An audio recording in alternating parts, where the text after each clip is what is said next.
Les images sont effrayantes, celles du crash d'un avion ce matin en Corée du Sud.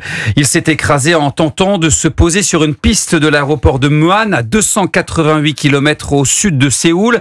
Et le bilan est terrible, 179 morts sur les 181 personnes à bord.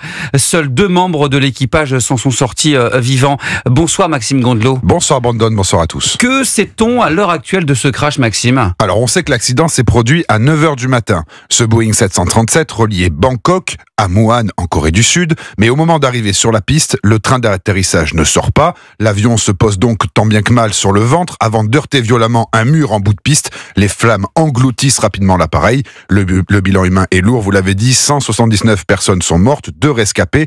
Les pompiers sur place n'ont pour l'instant identifié que 65 personnes. C'est la pire catastrophe aérienne dans l'histoire du pays. Le comté de Muan est déclaré comme zone sinistrée spéciale. Le PDG de la compagnie low cost Jeju Air a tenu à prendre la parole devant la famille des victimes. Je tiens à exprimer mes plus sincères condoléances et mes plus sincères excuses aux passagers décédés à la suite de cet accident et à leurs familles.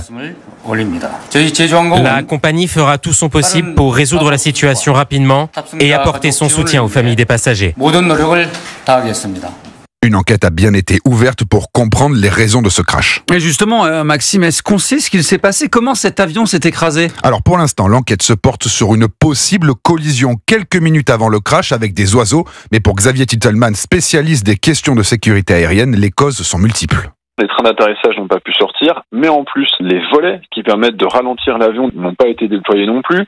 Il y a l'appareil qui a arrêté de partager sa position, ce qu'on appelle l'ADSB, avant l'atterrissage. Donc on se doute qu'avec des problèmes sur l'informatique de l'avion, on voit également le moteur droit. Peut-être qu'il a ingéré des oiseaux. Et donc il y aura certainement une accumulation de problèmes. Je pense que ce sera un crash très complexe en termes de technique. Alors selon le ministère des Territoires, la tour de contrôle a bel et bien averti l'équipage d'une collision avec des oiseaux. Le pilote aurait alors émis un message d'alerte avant de s'écraser 2 minutes plus tard. Les autorités locales ont indiqué avoir trouvé les boîtes noires. Leur exploitation va prendre du temps, mais elle sera capitale pour comprendre ce qu'il s'est passé. Légalement, la Corée du Sud a 1 mois pour publier le premier rapport d'enquête. Tous les détails, Maxime Gondelot pour Europe.